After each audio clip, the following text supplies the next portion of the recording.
chamada na cidadezinha ou nos bairros mesmo das capitais, quer dizer, era a pessoa chamada a ensinar. Como até hoje acontece nos estados do Nordeste, Mato Grosso, Pará, Amazonas, né? Quer dizer, se alguém chegou até a 4ª série, já é professora de quem é analfabeto, né? E vai ensinar o que sabe. Precariamente do ponto de vista da escolarização, né? Mas às vezes com um nível de dedicação, de envolvimento com os seus alunos que supera as nossas expectativas e supera também o nosso envolvimento profissional com os nossos alunos, né? Nesse aspecto, a gente tem que dar uma palmatória. Bom, mas veja, eu digo o seguinte, que todo estudo que existe a respeito do professor leigo, né, desta época, e mesmo o professor leigo que existe atualmente, nessas regiões economicamente mais atrasadas do país, ele é um professor despido de conhecimento, ele não tem muito conhecimento, mas ele passa com todo o interesse o conhecimento que ele tem, né? Quer dizer, chega ao absurdo de ensinar uma palavra de forma errada, mas é assim que ele sabe, então ele ensina da forma que sabe. Agora, o que eu digo é que a gente deve dar uma palmatória, é que o relacionamento que ele tem com os seus alunos, via de regra, é um relacionamento muito mais saudável do que nós, hoje, professores, temos com os nossos alunos. É uma coisa interessante, porque eles se sentem professores, eles se sentem muito responsáveis, né? É por causa da horizontalidade, né? Muito próximo. Mas não é só horizontalidade. Há estudos que mostram qual é assim, essa ideologia do professor leigo. Ele se sente muito responsável pelo outro. Ele se sente prestigiado ao ser chamado para exercício dessa função, desse papel, e ele se sente responsável pela aprendizagem do outro. Então ele não desgruda do aluno, ele não abandona o aluno enquanto o aluno não aprender, né? Provavelmente não tem essa de recuperação, é o processo contínuo. E o que acontece também nesse modelo de educação já a partir de 30, né? Quer dizer, é a discriminação social que está posta, né? Quer dizer, hoje nós chamaríamos de marginalização, né? Termo próprio, mas é uma discriminação que já está colocada. Bem, nós vamos verificar os primeiros movimentos de educação. Por exemplo, em 1924 surge um movimento chamado Movimento Renovador, através da Associação Brasileira de Educação. Então, figuras cujos nomes provavelmente vocês terão visto aí como autores de livros e de livros antigos, dos pais ou dos avós, quem sabe? Por exemplo, professor Carneiro Leão, professor Heitor Lira, professor Delgado de Carvalho, que foi um grande professor de geografia, autor de livros de geografia, e outros, né? Quer dizer, se articularam como lideranças desse movimento, fundaram esta associação. Então, veja, nós estamos em 1990, né? 1924,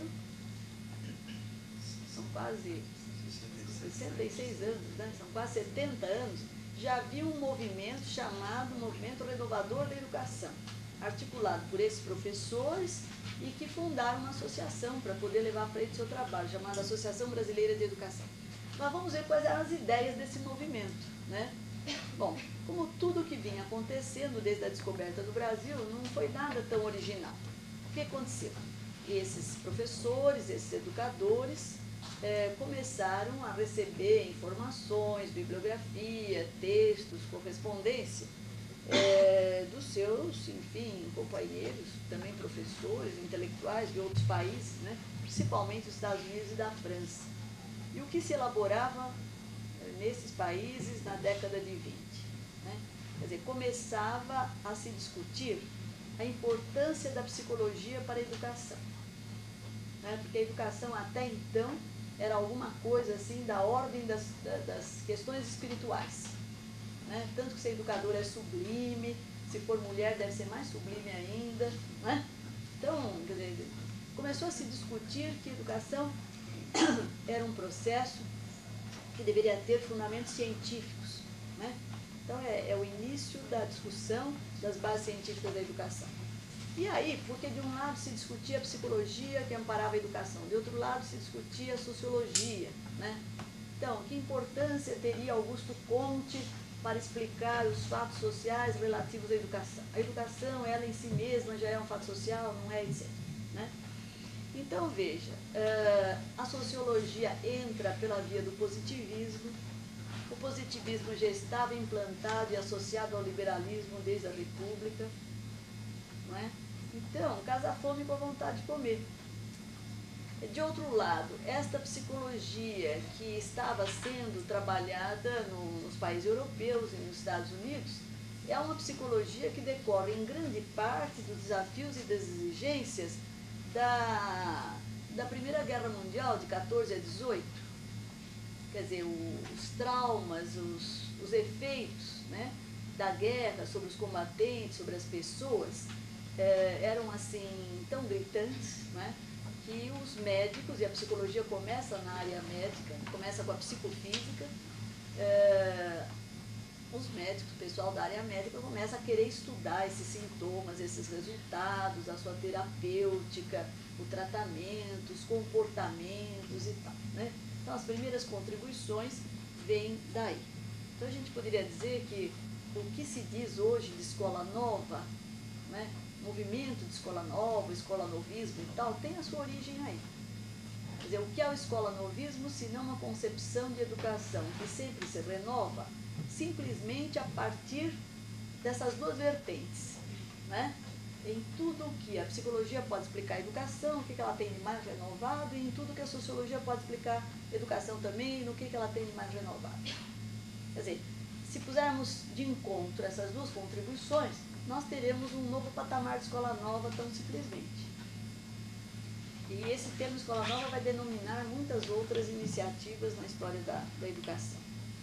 Bom, esse movimento consegue articular, por exemplo, conferências nacionais de educação, né? Hoje nós temos alguns anos, desde o início aí da década de 80, ressurgiu a associação, a Conferência Brasileira de Educação, CBE, né? E a CBE já tem estrutura, tem publicações, vocês devem ter conhecimento. Ela se reúne de 2 em 2 anos para apresentar os trabalhos, as pesquisas, as inovações, tudo que surge na área educacional no país.